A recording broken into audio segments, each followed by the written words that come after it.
Good morning, friends. Ann here. Got my cup of coffee, got the Word of God, and today's reading is from Zechariah. Zechariah chapter 1 is our reading today. Let me give you a little bit of background before we dive into the passage for today. So Zechariah was a contemporary, alive about the same time as Haggai that we just finished reading last week.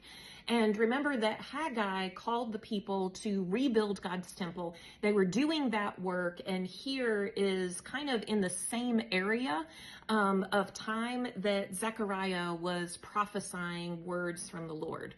And King Darius had released the people from captivity in Babylon, where they had been exiled, and sent them back home to rebuild their land. And the thing that I want us to look at today, we're going to hear over the next week a lot of crazy visions and dreams and hear how God works through that. But today, before we get into the visions and dreams, what I want to read to you is this really significant part in verses 5 and 6 of chapter 1.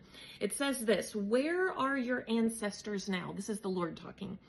"And they and the prophets are long dead. But everything I said through my servants, the prophets, happened to your ancestors just as I said. As a result, they repented and said," this is key, "We have received what we deserved from the Lord of heaven's armies. He has done what he said he would do."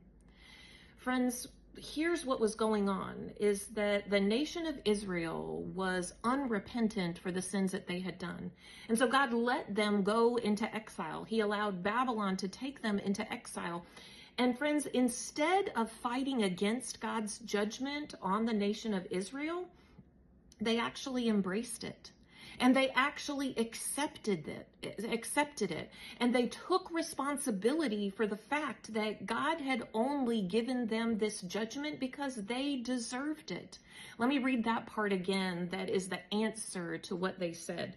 "We have received what we deserved from the Lord of heaven's armies. He has done what he said he would do." Friends, if you and I are in a season where we have lived in rebellion against God, and then God uses all kinds of things to try to bring us back, and we ignore those things, and then he brings about some sort of judgment, how do you respond?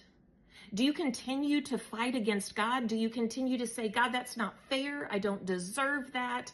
I haven't earned this kind of judgment"? Or do you, like the people of Israel, say, "God, I deserved this. You warned me and you did what you said you were going to do"? Friends, remember, accept God's judgment so you can move to reconciliation. That is what the rest of Zechariah is all about. It's about God reconciling himself with his people and making right what was broken. Accept God's judgment so you can move to reconciliation.